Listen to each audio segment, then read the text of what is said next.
साथियों, कैसे हैं आप सभी लोगों का स्वागत करता हूं आपका प्यारा सा चैनल अक्षय फिक्स में मेरे भाई। और आज जो ये वीडियोस है ना मेरे भाई, आज ये शायद आपको भी विवश कर देगी कि पूरा देखना है भाई मेरे इस वीडियोस को, क्योंकि बिना वीडियोस देख के जाओगे जितने भी साथी जीडीएस में हैं और जीडीएस में फॉर्म फिल किए हैं, जीडीएस में आना चाहते हैं, अब यहाँ पे मतलब चेंज हो चुका है, एलिजिबिलिटी चेंज हो चुका है, एग्ज़ाम का भी सिस्टम आ चुका है। अब थोड़ा सा वीडियो पूरा देख के जाओगे तभी जाके पता चलेगा कि क्या अब जीडीएस में एग्ज़ाम भी अब होगा, क्योंकि अब एग्ज़ाम ऐसा सिचुएशन आ चुका है और ये शायद 2025 में ही एग्ज़ाम वाला सिचुएशन हो गया क्या मेरे भाई। तो चैनल को सब्सक्राइब करके वीडियो को पूरा देख के जाना मेरे भाई। अब देखो यहाँ पे रवि बाबा जीडीएस डायरेक्टर ने यहाँ पे सारे सीपीएमजी और सारे जनरल मैनेजर सीपीईटी को सबको लेटर लिख दिया है। अब पूरा तरह से चेंजिंग हो चुका है प्रोसेस में, शेड्यूल 1 का ही प्रोसेस में सारा चीज़ चेंज हो चुका है। यानी कि शेड्यूल 1 में ही जो अभी वैकेंसी आई है ना 21,413, इसमें ही सारा ये प्रोसेस आपको देखने को मिलेगा चेंजिंग। अब बोलोगे कि सर कैसे आप बोल सकते हैं, यहाँ पे साफ देख सकते हो एसओपी के थ्रू आपका सब कुछ अब चीज़ें होगा। एसओपी सर क्या होता है?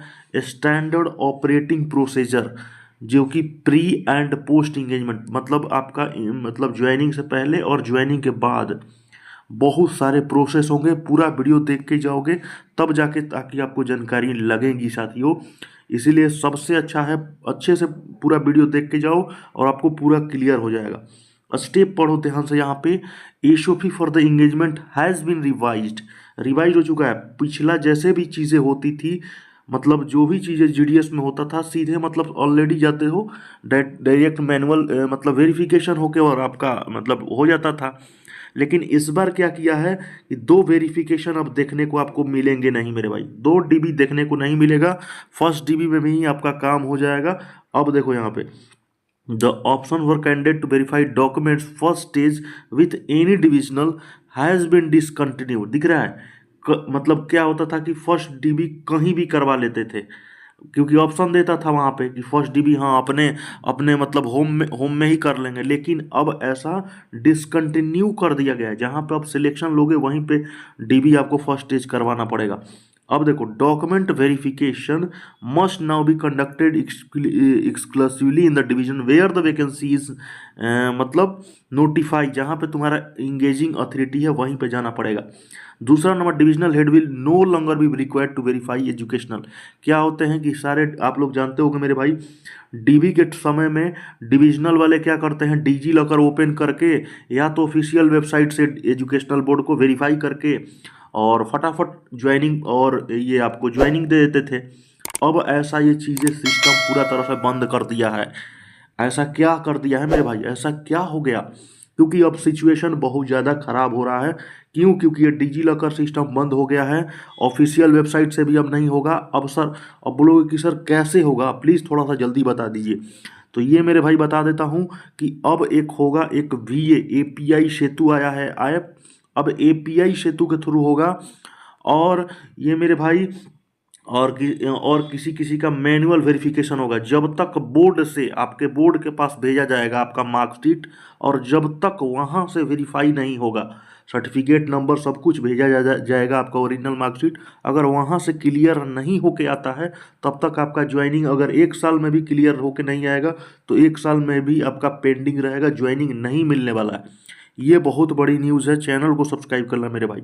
अब देखो, their role will be limited to physically verify, उनका काम होगा कि फिजिकल ओरिजिनल मार्कशीट को भेजा जाए।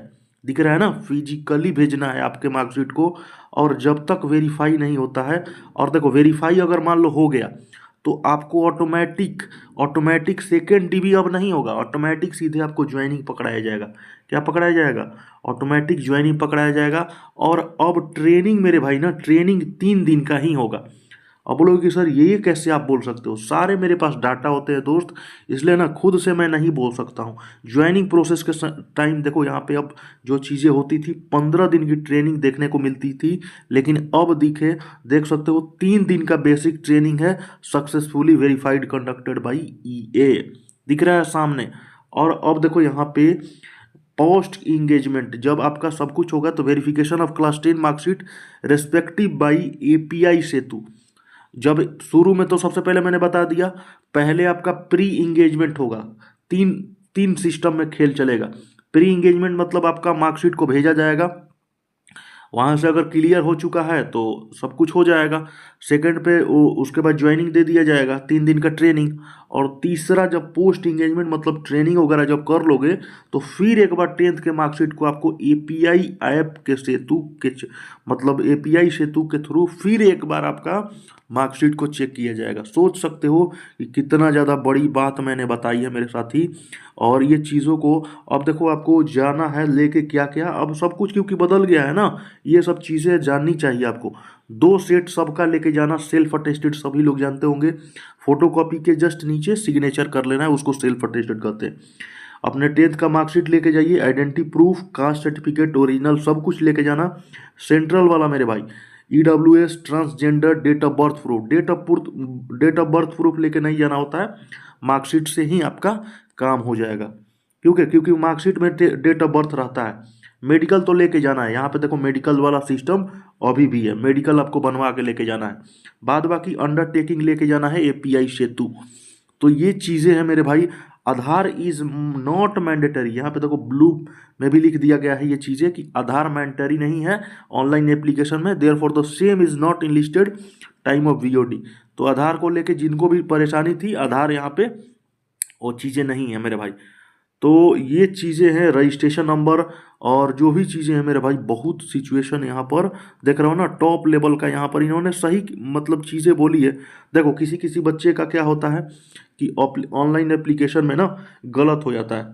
नाम देखो, नाम तो मेन ओरिजिनल डॉक्यूमेंट में मान लो किसी का नाम कात्यानी श्री ऐसे नाम है, और उसने क्या कर दिया है ऑनलाइन एप्लीकेशन में ऐसा नाम लिख दिया है। अब बोलोगे कि सर ऐसा क्या होगा, क्योंकि मिसमैच हो गया।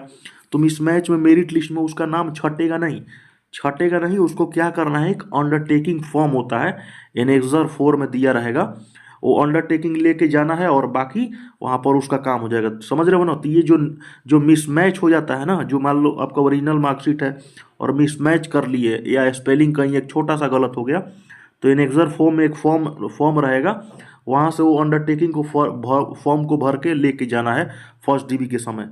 तो ये चीज़ें हैं। चैनल को सब्सक्राइब करना, बहुत इंफॉर्मेटिव वीडियोस मैंने लाया था। जीडीएस डायरेक्टर रवि पहावा सर का यहाँ पे देख सकते हो 6 मार्च का ये नोटिस था, और बहुत बड़ी जानकारी दे दिया हूँ मेरे साथियों। पूरा तरह से सिलेक्शन प्रोसेस चेंज हो चुका है, 3 पार्ट में होने जा रहे हैं, प्री ज्वाइनिंग और पोस्ट इंगेजमेंट, ये चीज़ें होने जा रही है। अब यहाँ पर जितने भी फेक वाले हैं देख सकते हो, प्री के बाद ही आपको ज्वाइनिंग मिल जाएगा, यानी कि 2 बार डीबी देने की ज़रूरत ही नहीं है। फर्स्ट डीबी के बाद ही आपका ज्वाइनिंग और बाद में अपना ये पोस्ट इंगेजमेंट चलता रहेगा, ठीक है ना। तो देख सकते हो ये ऐसा बहुत अच्छा किया गया है। क्योंकि जो भी समझ सकते हो कि वेरिफिकेशन में बहुत सारे फ्रॉडिंग चलता था, मार्कशीट को लेके बहुत ज़्यादा प्रॉब्लम होता था, समझ रहे हो ना। और एक एक से चीज़ों को एसओपी को इंट्रोड्यूस किया गया। तो अब देखो मुश्किलें बहुत ज़्यादा बढ़ेंगी और एग्ज़ाम कहीं ना कहीं ये तरफ जा रहा है, एग्ज़ाम भी बहुत जल्द लागू होगा। चैनल को सब्सक्राइब करके रखना।